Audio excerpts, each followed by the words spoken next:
चलिए इस वीडियो में हम जानेंगे वृत्तखंड का क्षेत्रफल क्या होता है और क्या उसको हम कैसे प्राप्त कर सकते हैं वृत्तखंड का क्षेत्रफल और वृत्तखंड का सूत्र क्या होता है। वृत्तखंड का क्षेत्रफल निकालने के लिए क्या हमारे पास ऐसा सूत्र है जो आसानी से हमको सॉल्व करने में आ जाए। ज्यादातर इसमें थोड़ी सी कठिनाई बच्चों को होती है, वृत्तखंड का क्षेत्रफल का जो फॉर्मूला है वो भूल जाते हैं, तो उसका डिटेल सॉल्यूशन जानेंगे फॉर्मूला का। चलिए समझते हैं कि वृत्तखंड होता क्या है।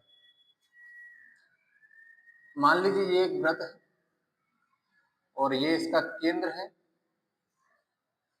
अब वृत्त का ये केंद्र है, अगर मान लो वृत्त में कोई एक जीवा खींच दे, मान लो कोई एक लाइन खींच दी, ये इसको वृत्त की जीवा बोलते हैं। तो अभी वृत्त हमको दो टुकड़ों में टूटा हुआ दिख रहा है, दो पार्ट होगा यानी दो टुकड़े होगा, एक ऊपर का होगा और एक नीचे का। तो वृत्त में एक जीवा द्वारा और उसके संगत चाप द्वारा घेरा गया क्षेत्रफल वृत्तखंड का क्षेत्रफल या वृत्तखंड कहलाता है। ये जो शेडेड पोर्शन आप देख रहे हैं ये क्या है, वृत्तखंड है। और ऊपर का अभी ये लघु वृत्तखंड हो जाएगा, छोटा और ये बड़ा, ये ऊपर का भी तो बन रहा है इस तरीके से, ऊपर का वृत्तखंड बन रहा है कुछ इस तरीके से। ये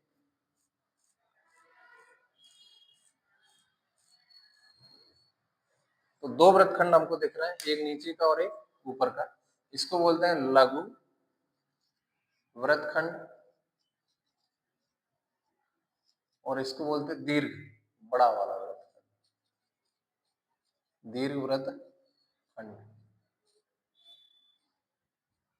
अंतर इसमें कुछ ज्यादा नहीं है, बस यहां से जैसे अगर देखें तो इसको मिला दीजिए और इस बिंदु को मिला दीजिए, तो इसे देखने पर ये हमको आप त्रिज्य खंड जैसा दिख रहा हो, ये पूरा त्रिज्य खंड। तो अगर यहाँ पे नाम दे दें, ये O है, ये AB है, तो ये OA और यहाँ पे मान लो कोई बिंदु P दे दें तो OAPB, ये पूरा एक लघु वृत्तखंड है। तो चलिए जानते हैं कि इसका क्षेत्रफल निकालने के लिए हमको क्या करना पड़ेगा। इसका क्षेत्रफल निकालना है तो कैसे निकालेंगे, वृत्तखंड का वृत्तखंड का वृत्तखंड का क्षेत्रफल, वृत्तखंड का क्षेत्रफल बराबर, हमने फॉर्मूला पिछले वीडियो में जाना है कि वृत्तखंड का क्षेत्रफल क्या होता है। पहले ये पूरा त्रिज्य खंड का क्षेत्रफल निकालना है, तो त्रिज्य खंड का क्षेत्रफल, त्रिज्य खंड का क्षेत्रफल माइनस उसमें से त्रिभुज को घटा दें, मतलब ये पूरा त्रिज्य खंड ये पूरा है, उसमें से अगर इस त्रिभुज को हटा दें तो ये वाला पार्ट बच जाएगा। तो हम लिख सकते हैं माइनस त्रिभुज AOB का क्षेत्रफल। त्रिज्य खंड के क्षेत्रफल में से त्रिभुज AOB का क्षेत्रफल अगर हम घटा दें तो हमको इस लघु वृत्तखंड का या इस वृत्तखंड का क्षेत्रफल प्राप्त हो जाएगा। तो चलिए इसका फॉर्मूला बनाने की कोशिश करते हैं, ये कैसे बनेगा। तो पहले त्रिज्य खंड का क्षेत्रफल का फॉर्मूला हमको पता है, त्रिभुज AOB के क्षेत्रफल का फॉर्मूला हमको पता नहीं, इसमें निकालना कैसे, इस त्रिभुज AOB का क्षेत्रफल कैसे निकालेंगे। तो हम एक दूसरा वृत्त बना लेते हैं, उस वृत्त में एक त्रिभुज बना लेते हैं, एक जीवा है ये और ये एक त्रिभुज बन जाएगा कुछ इस तरीके से, लाइन सही ड्रॉ नहीं हो पाएगा, ये कुछ मान लीजिए ये बिंदु O है और ये बिंदु A है और ये बिंदु B है, और हमने यहाँ बीचों बीच में एक लंब रेखा खींच दी और ये बिंदु P मान लिया, एक ऐसी रेखा जो इस त्रिभुज को बराबर दो हिस्सों में बांट रही हो और इसका बिंदु का नाम दिया P। अब इस त्रिभुज AOB का क्षेत्रफल हमको निकालना है, तब त्रिभुज AOB का क्षेत्रफल, AOB का क्षेत्रफल निकालने के लिए अगर हम ये दो त्रिभुज बने हैं दोनों बराबर हैं, इस APB त्रिभुज का OAP त्रिभुज का क्षेत्रफल निकालने और इसमें दो का गुणा करते हैं, तो इसके बराबर हो जाएगा, बराबर होगा किसके, 2 गुणा त्रिभुज ओ ए पी का क्षेत्रफल, 2 गुणा ए त्रिभुज ओ ए पी का क्षेत्रफल निकालने के लिए हम जानते हैं कि 1/2 आधार गुणा ऊंचाई। त्रिभुज का क्षेत्रफल का फॉर्मूला क्या था, 1/2 आधार गुणा ऊंचाई। तो इस एओपी का निकालना है तो ये हो जाएगा 1/2 गुणा आधार गुणा ऊंचाई, ये हो जाएगा। तो ये 2 से तो काट सकते हैं, अभी तो फिलहाल काट देते हैं, चलिए आगे निकाल लेंगे। आधार गुणा ऊंचाई, आधार यहाँ क्या है, मान लेते हैं हम ये आधार है, या फिर यहाँ अगर इस कोण को थीटा मान लें, इस पूरे कोण को क्या माना हमने, थीटा, तो ये आधा कोण हो जाएगा, इधर θ/2 और इधर भी θ/2। तो अब थीटा के सामने की भुजा लंब कहलाती है और थीटा की संलग्न भुजा आधार कहलाती है। तो हमको चाहिए क्या, आधार। तो थीटा की संलग्न भुजा क्या है, ये ओपी, आधार मतलब यहाँ पे क्या हो जाएगा, ओपी, ऊंचाई थीटा की संलग्न भुजा, ये ओपी है और ये एपी है। पहले ये आधार है और ये ऊंचाई है, आधार गुणा ऊंचाई यानी ओपी गुणा एपी, ये चाहिए हमको। ओपी गुणा आधार क्या है, यार थोड़ी देर के लिए अगर मान लें हम, ये थोड़ा सा दिखने में गलत हो रहा है,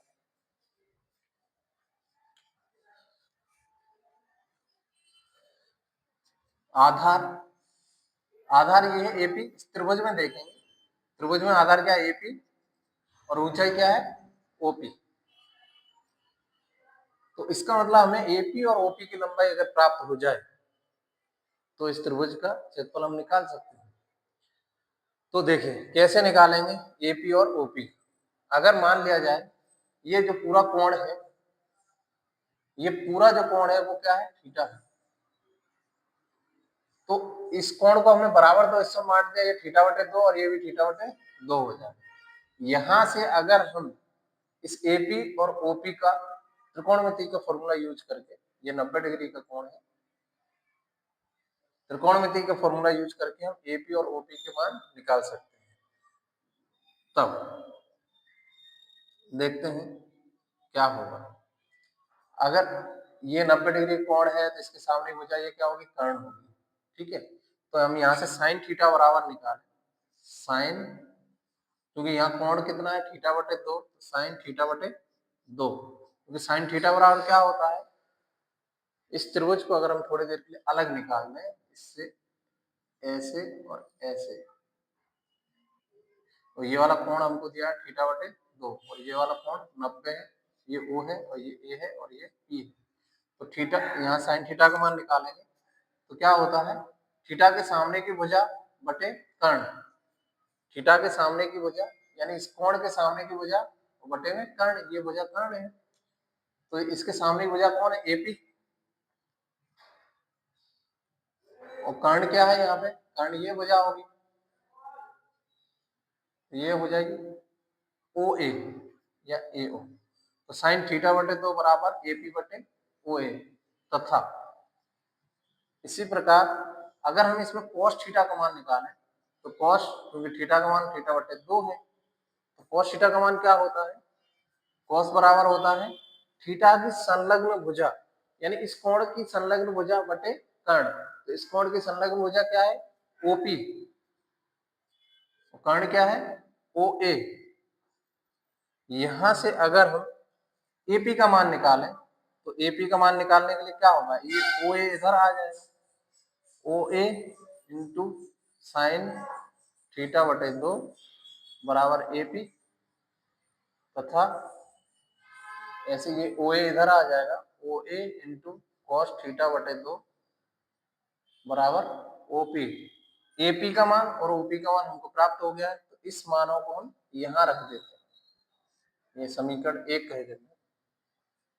इसको इसमें रखेंगे तो यहां से हमको त्रिभुज का क्षेत्रफल प्राप्त हो जाएगा। तब समीकरण 1 से, तब समीकरण 1 से क्या होगा, एपी गुणा एपी, और ये क्या था, त्रिभुज एओबी का क्षेत्रफल है। त्रिभुज एओबी का क्षेत्रफल बराबर क्या था, एपी गुणा ओपी, एपी गुणा ओपी, क्योंकि एपी और ओपी के मान हमारे पास है, ये एपी का मान है और ये ओपी का मान है। तो एपी का मान यहाँ ओ ए इंटू साइन थीटा है, ओ ए इंटू साइन थीटा बटे 2 है, गुणा, और ऐसे ये है ओ ए इंटू कॉस थीटा, तो यहाँ लिख लेंगे ओ ए इंटू कॉस थीटा बटे 2।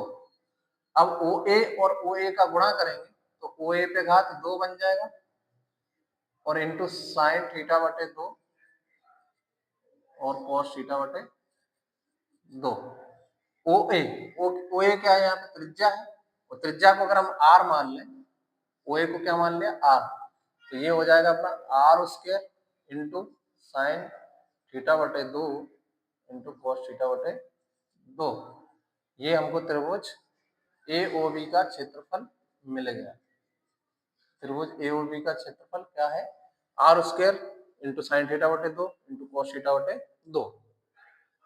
अब आते हैं वापस अपने वृत्तखंड के क्षेत्रफल के लिए, क्योंकि वृत्तखंड का क्षेत्रफल का फॉर्मूला क्या था, त्रिज्य खंड के क्षेत्रफल में से त्रिभुज एओबी का क्षेत्रफल निकाल दो। अब त्रिभुज एओबी का क्षेत्रफल हमने यहाँ निकाल रखा है, तो वृत्त त्रिज्य खंड का क्षेत्रफल का फॉर्मूला हमें मालूम है, क्या होता है, थीटा बटे 360 into pi R square minus, इसका हमने निकाला R square into sine theta बटे 2 कॉस थीटा बटे 2। ये अब देखा जाए इन दोनों में आर स्क्वायर कॉमन है, तो आर स्क्वायर अगर हम बाहर निकाल दें ये, तो यहाँ बचेगा पाई थीटा बटे में 360 माइनस यहाँ बचेगा साइन थीटा बटे 2 इंटू कॉस थीटा बटे 2। एक तो वृत्तखंड का क्षेत्रफल का फॉर्मूला एक तो ये निकल के आया, आप यहाँ आर का मान रख दोगे, थीटा का मान दिया होगा तो थीटा यहाँ रख के आंसर सॉल्व हो जाएगा। इसको थोड़ा सा और कर देते हैं, आगे बढ़ा देते हैं, तो ये बन सकता है आर स्क्वायर पाई थीटा बटे 360। अगर इसमें 2 का गुणा और 2 का भाग कर दें तो 1/2 गुणा 2 लिख दें यहाँ, तो ये बन जाएगा आपका साइन थीटा बटे 2 इंटू कॉस थीटा बटे 2। ये आगे की चीजें हैं, 11th क्लास के लेवल की है।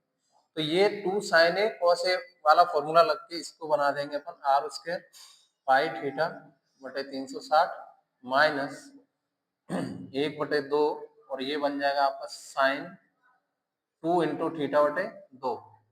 इस 2 से ये 2 कट जाएगा, तो ये बनेगा आर स्क्वायर पाई थीटा बटे 360 माइनस 1/2 साइन